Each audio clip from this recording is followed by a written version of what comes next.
नमस्ते, थर्ड आई में आपका स्वागत है। मैं इस समय भारत से बाहर अमेरिका आया हूँ और उस पे पहले बात कर ली जाए थोड़ी अमेरिका की क्योंकि वो इम्पोर्टेंट है। अमेरिका में 2 अक्टूबर को एक बड़ा बड़ा आयोजन हो रहा है। वॉइस ऑफ द रिपब्लिक के नाम से नेहरू और गांधी को याद किया जा रहा है और अमेरिका के जो सबसे बड़े महानायक मार्टिन लूथर किंग को भी इस दिन याद किया जाएगा। क्योंकि मार्टिन लूथर किंग वो व्यक्ति थे जिन्होंने गांधी के ही रास्ते पे चल के एक सामाजिक क्रांति किए थे और उन्होंने बहुत बड़ा एक कंट्रीब्यूशन है उनका। वो अगर आपको देखना हो और वो समझना हो, तो उसपे लगातार हम लोग कहीं न कहीं जब भी बोलते रहेंगे, उस पे बात करते रहेंगे। अमेरिका में मैं अकेले नहीं हूँ, मेरे साथ देश के प्रबुद्ध लोग हैं। चाहे मैं कुछ नाम मुझसे हो सकता है छूट जाएँ, मैं कुछ नाम ना लूँ। बहुत से लोग आए हैं। आशुतोष जी सत्य हिंदी वाले हैं। अभय दुबे साहब हैं। अ, शीतल पी सिंह हैं। डॉक्टर राकेश पाठक हैं, जिनको मैं हरदम कहता हूँ कि one of the most smartest social media के चेहरे। हेमंत अत्री साहब हैं। बुशरा खानम जी हैं। नीलू व्यास जी हैं और तमाम इस तरह के जर्नलिस्ट हैं जो यहाँ से हैं। और बाकी एक बिरादरी अमेरिका में जो भारत के प्रति जो बहुत संवेदनशील है, भारतीय बिरादरी है, उन लोगों के साथ मिलके ये कार्यक्रम कर रहे हैं। उसका मैं पोस्टर और वो लगा दिया है। अगर आपके अमेरिका में कोई दोस्त मित्र हो, तो उनसे आग्रह करिए पहली और दूसरी को वॉशिंगटन डीसी के मेथोडिस्ट चर्च में आके इस कॉन्फ्रेंस में शिरकत करें। अ, अब आज बात थोड़ी कर ली जाए जो ये भारत-पाकिस्तान का जो मैच हुआ, जो सारे इवेंट की तरह ये भी एक बड़ा इवेंट करने में आप सफल हुए कि असफल हुए, ये मतलब इसका बैकलैश क्या होगा, उस पे बात करना ज़रूरी है। अ, ये ईमानदारी की बात मैं आपको बताऊँ, भारत ने पहले से ही तय भारत नहीं, भारत के जो ऐसे लोग जो निर्णय लेने के में रखते हैं, जो डराने में, धमकाने में जिनके पद पे बैठे हुए हैं, उनकी वजह से भारत-पाकिस्तान मैच हुआ। टी20 होना था, ये व्यापारिक मामला था, मैं इसको अभी भी व्यापार मानता हूँ और व्यापार के मामले में जो इसके इस समय जो कर्ता-धर्ता हैं, वो हमारे जय शाह साहब हैं। अब कोई कह सकता है कि मैच का आयोजन बहुत सफलतापूर्वक हुआ, सफलतापूर्वक बिल्कुल हुआ, क्योंकि मैच पहले से ही जब आप इसको तय करके चल रहे हो कि कैसे किया जाएगा, मैं इसको पहले भी बोल चुका हूँ, मैच को इस तरह से प्लान किया गया कि मैच में अ, भारत-पाकिस्तान का मुकाबला जो मैक्सिमम बार हो सकता है, वो हो। ग्रुप ऐसे बनाए गए जिसमें भारत-पाकिस्तान एक ग्रुप में हो, बाकी 2 टीमें बहुत हो, हर टीम को हर टीम से खेलना है। फिर उसमें क्वालीफाई करके जब सुपर 4 में जाएँ तो उसमें हर टीम का और भारत और पाकिस्तान जो मैक्सिमम नंबर ऑफ टाइम्स खेल सकते थे, वो यहाँ खेले। ऑपरेशन सिंदूर के बाद ये जब खेला जा रहा था, तो भारत के तरफ से, बीजेपी की तरफ से एक भी टिप्पणी ऐसी नहीं आई, जिसमें मतलब वो जो 26 लोग उस दिन मरे हैं, जिनका पहलगाम में जिनका खून हुआ है, उनकी शहादत कही है, उनके खून के ऊपर एक एक शब्द किसी ने नहीं बोला है। आप ऐसे राष्ट्रवादी और मालूम नहीं क्या-क्या बोलते रहते हैं। जैसा कि उम्मीद थी, मैच को चूँकि कागज़ पे ही खेला गया और उसको वहाँ केवल जो वहाँ के व्यक्ति थे, वहाँ उसको उसकी एक्टिंग कर रहे थे और मैं कुछ हद तक जैसे बहुत से लोग गुस्सा हैं कि भाई मैं प्लेयर्स को उतना इस विषय में दोषी नहीं मानता हूँ। प्लेयर्स की बात बहुत साफ शब्दों में सुनील गावस्कर साहब ने कही थी। सुनील गावस्कर साहब ने कहा था कि भई देखिए, ये निर्णय भारत सरकार को लेना है। अगर भारत सरकार ये निर्णय ले रही है कि हमें खेलना है, तो किसी भी खिलाड़ी के पास ये चॉइस नहीं है कि वो खेले या ना खेले। किसी भी जो कमेंटेटर हैं, उनके पास ये नहीं खेले ना खेले और उसका एक कारण ये है, ये सारे जो खिलाड़ी हैं, वो बहुत ही युवा हैं। 17-18 साल से लेके 25-30 साल के युवा वर्ग है। इनकी शेल्फ लाइफ जिसको बोलते हैं, क्रिकेटिंग करियर बहुत छोटा होता है। क्रिकेट में पैसा भी बहुत है। तो ये उम्मीद करना कि भारत सरकार तो इसको इवेंट बनाए, भारत सरकार से ज़्यादा इसको आईसीसी और बीसीसीआई इवेंट बनाए, पैसा कमाए और आप अगर ना खेलें तो आप इस डर से मेरे हिसाब से ये बिल्कुल ठीक बात रहती ना खेलने पे सबको पता है कि अगर यहाँ कोई नहीं खेलेगा, तो उसके साथ क्या बर्ताव किया जाएगा। सौरव गांगुली अगर आपको याद हो, उनको बड़े फैनफेयर से बीसीसीआई का चेयरमैन बनाया गया था। डील क्या थी? डील ये थी कि जब पश्चिम बंगाल में इलेक्शन होंगे, तो आप बीजेपी के मुख्यमंत्री के चेहरे के रूप में उतारे जाएँगे। यही डील थी। सौरव गांगुली को समझ में आया, वो खिलाड़ी आदमी है। उसको समझ में आया कि भई मैं ठीक है, मैं आप कर रहे हैं, मैं आप सरकार हैं, मैं आपसे कोई झगड़ा नहीं कर सकता हूँ। लेकिन जब मौका आया तो वो नहीं लड़े और उसके बाद जो अंतर्राष्ट्रीय क्रिकेट कंट्रोल बोर्ड है, उसमें भारत की नुमाइंदगी करने के लिए मेरे हिसाब से सौरव गा उस समय की स्थिति में बहुत से लोग हो सकते हैं, पुराने प्लेयर हो सकते हैं, लेकिन सौरव गांगुली से बेहतर व्यक्ति नहीं हो सकता था, लेकिन उनको नहीं भेजा गया और उनको फिर वहाँ बीसीसीआई से हटाया भी गया और वहाँ पे कौन गए? जय शाह साहब गए। क्योंकि सौरव गांगुली ने पश्चिम बंगाल में बीजेपी के इशारों पे चलने से मना कर दिया था। पहले एक लालच दिया गया और उसके बाद जब मना कर दिया गया तो हटा भी दिया गया। उसी तरह से यहाँ पे किसी प्लेयर की हिम्मत नहीं थी। लेकिन मोदी जी ने इसको पूरी तरह से अपना ट्वीट करके बता दिया कि मोदी जी जिस तरह से उन्होंने पुलवामा, जिस तरह से ये पहलगाम हमारे देशवासियों की शहादत को इलेक्शन के वोट के रूप में भुनाया था और 2019 में वो सफल भी हुए थे इसको भुनाने में, उसी तरह से पहलगाम की शहादत को भी भुनाने की पुरजोर कोशिश है। मोदी जी ने क्या किया? मोदी जी ने इस जीत के बाद ट्वीट किया कि ऑपरेशन सिंदूर जैसे ही हमने ये जीत दर्ज की।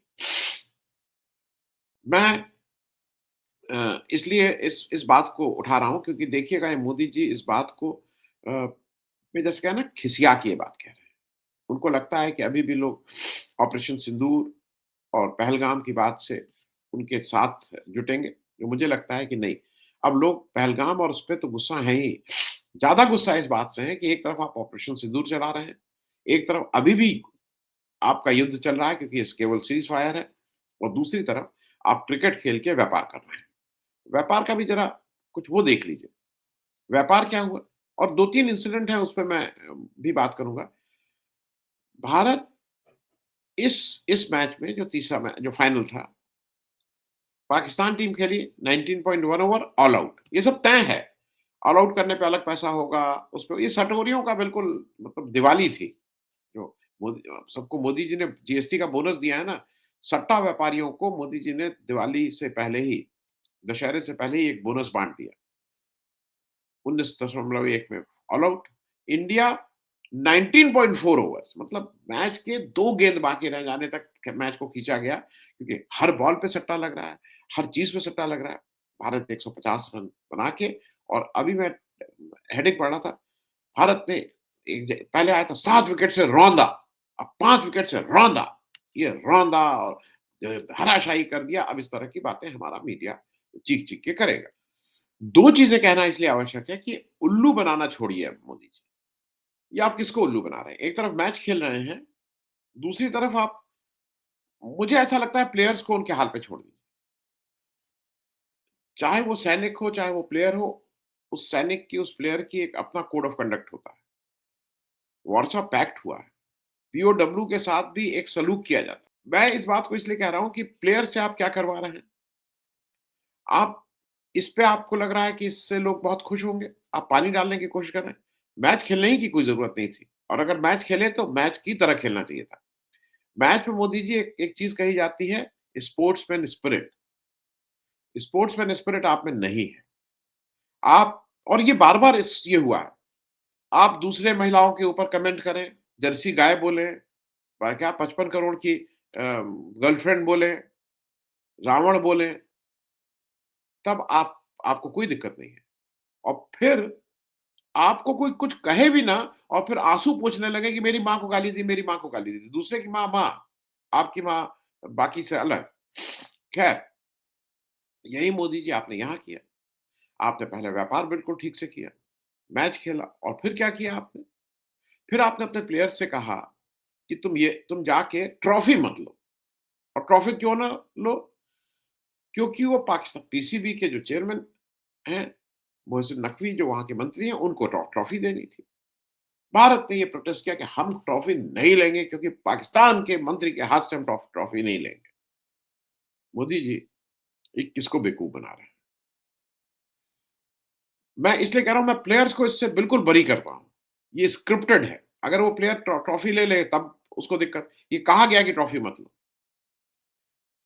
संजय राउत ने वो फ़ोटो ट्वीट की है, संजय राउत ने पूरा एक इस पे रिएक्शन दिया है कि किस तरह से सेम प्लेयर उसी मोहसिन नकवी से जाके हाथ मिला रहा है। हाथ 2 दिन पहले मिला रहे हैं, उस दिन मिला रहे हैं, ये दीगर बात है, लेकिन हाथ इसी मैच के दौरान ही कभी कोई कह रहा है 10 दिन पहले पुरानी पिक्चर है, कोई कह रहा है 2 दिन पहले पुरानी पिक्चर है, लेकिन इस मैच के दौरान ही, वहाँ हाथ मिला रहे हैं। अब आप देश का को उल्लू बनाने में लगे हैं कि नहीं, नहीं, नहीं हम तो ऐसे ही वो और हमने देखिए अपना प्रोटेस्ट जारी किया। मोदी जी और दूसरा मैं थोड़ा प्लेयर्स के बारे में भी एक चीज़ कहूँगा। बिल्कुल आप हाथ नहीं मिलाते, आपको लगता है कि ये देश के साथ है तो आपको खेलना भी नहीं चाहिए था। ख़ैर, खेलना आपकी मजबूरी थी क्योंकि देश के जो प्रेज़ेंट नेतृत्व है उसका उसका राजकुमार अगर ये कह रहा है खेलो तो आप तो को खेलना पड़ेगा, आपके पास चॉइस नहीं थी ये मैं मानता हूँ। लेकिन एक चॉइस है, एक चॉइस ये है कि विनर को आधिकारिक रूप से कोई $3 लाख करीब ढाई 2 करोड़ 60 लाख रुपए, करीब ढाई करोड़ रुपए के आस-पास मिला है, इस चैंपियन ट्रॉफी की अवार्ड राशि। बीसीसीआई ने 21 करोड़ रुपया दिया है, 21 करोड़ अनाउंस कर दिया है कि इन प्लेयर्स को और सपोर्ट स्टाफ को हम 21 करोड़ रुपया देंगे। मोटे तौर पे मैं बिना जानकारी के बता दूँ, जितना टोटल होगा स्टाफ वो 14-15 की टीम सपोर्ट स्टाफ वो 21 लोग होंगे इसीलिए शायद 21 करोड़ किया गया है। 1-1 करोड़। मुझे ऐसा लगता है कि अगर ये मानना है कि आप मजबूरी में हैं, आप क्या करते? आप इस पैसे को जो भी आपको राहत कोष अच्छा लगता है, पंजाब में इतनी बड़ी बाढ़ आई हुई है, जम्मू-कश्मीर में बाढ़ आई हुई है, हिमाचल में बाढ़ आई हुई है, बहुत जगह त्रास दिया है, किसी भी राहत कोष में अनाउंस करके ये पैसा डाल दीजिए कि साहब हमने खेला, हमने देखिए हम देश की बात थी, हम खिलाड़ी थे, हमें देश के लिए खेलना था, हमने आपके लिए ट्रॉफी जीती, लेकिन ये जो पैसा मिला, उसका आखिरी पैसा भी हमने जाके साहब देश के इस राहत कोष में दे दिया। तब मानेंगे कि आप पैसे के लिए खेले नहीं। क्योंकि अगर आप पैसे के लिए खेले हैं, तो फिर अब क्या है? फिर तो आप व्यापारी हो गए। तो मेरा सिर्फ़ आग्रह ये है, मैं समझ सकता हूँ इन खिलाड़ियों की मजबूरी, लेकिन पैसा तो आप राहत कोष में दे ही सकते हैं। वो आपका का निजी निर्णय हो। मैं दूसरी बात एक चीज़ और कहना ज़रूरी है कि ये जो जो आप क्रिकेट की डिप्लोमेसी कर रहे हैं कि हम उनसे हाथ नहीं मिलाएँगे, इनसे हाथ नहीं मिलाएँगे। मोदी जी, आपकी विदेश नीति इतनी खराब आप करते जा रहे हैं, आपके साथ कोई देश नहीं खड़ा है इस समय। आप सार्क को रिवाइव नहीं कर रहे हैं। आपकी वजह से मीटिंग नहीं हो रही है। आप नैम नॉन फंक्शनल पड़ा हुआ है और आप दूसरे इस तरह के तमाम जो जो इंटरनेशनल फोरम्स हैं, उसमें आप अग्रणी भूमिका निभाने के बजाय, नेतृत्व देने के बजाय आप उसमें पीछे हो गए हैं। मेरा सिर्फ़ आग्रह ये है कि प्लीज़ भारत ने बहुत सालों तक जब भारत देश आज़ाद हुआ उसके बाद भी भारत ने नेतृत्व किया है बहुत से इंटरनेशनल फोरम्स में। भारत की एक ताकत रही है इंटरनेशनल, भारत की एक आवाज़ रही है। दुनिया की सबसे बड़ी डेमोक्रेसी, दुनिया की ऐसी डेमोक्रेसी जहाँ पे कुल वोटर जो एलिजिबल वोटर है उसका 99% परसेंट वोट, 99% उसमें वोटर बनते हैं। ऐसी डेमोक्रेसी, ऐसे लोकतंत्र के आज जब ये लगता है कि वो उसको अकेला अलग-थलग पड़ रहा है, तो कष्ट होता है। प्लीज़ स्पोर्ट्स अपनी जगह, व्यापार अपनी जगह, आपका मन अगर बिना व्यापार के नहीं मानता है तो ये आपकी मर्ज़ी। लेकिन कहीं न कहीं जगिए, ये देश में रोना-धोना बंद करिए, देश की विदेश नीति को सँभालिए, क्योंकि इस तरह की बात से ये प्लेयर्स नहीं सँभालेंगे, वो 60 डेलीगेशन नहीं सँभालेंगे, सँभालना आपको है। ज़िम्मेदारी आपके ऊपर है, देश की विदेश नीति को सँभालिए और भारत को फिर से एक बार जो नेतृत्व वाली पोज़ीशन थी, उसमें लाने की कोशिश करिए। कितना ला पाएँगे वो तो मैं मैं जानता हूँ इसमें बहुत से लोग मानेंगे कि ये तो बिल्कुल इम्पॉसिबल सा है क्योंकि वो आप उस दिशा में एक बार भी काम करते हुए दिखाई नहीं दिए हैं। ख़ैर, भारत की जीत हुई है, अब इस जीत पे क्या वो स्पोर्ट्समैन स्पिरिट नहीं दिखाई गई, ये ज़रूर कहेंगे। Thank you so much. बहुत-बहुत धन्यवाद इस आग्रह के साथ कि जो वाशिंगटन में आप लोगों के मित्र हों, उनसे अगर कहिएगा कि कि इस कॉन्फ्रेंस को जॉइन करें। Thank you so much. धन्यवाद।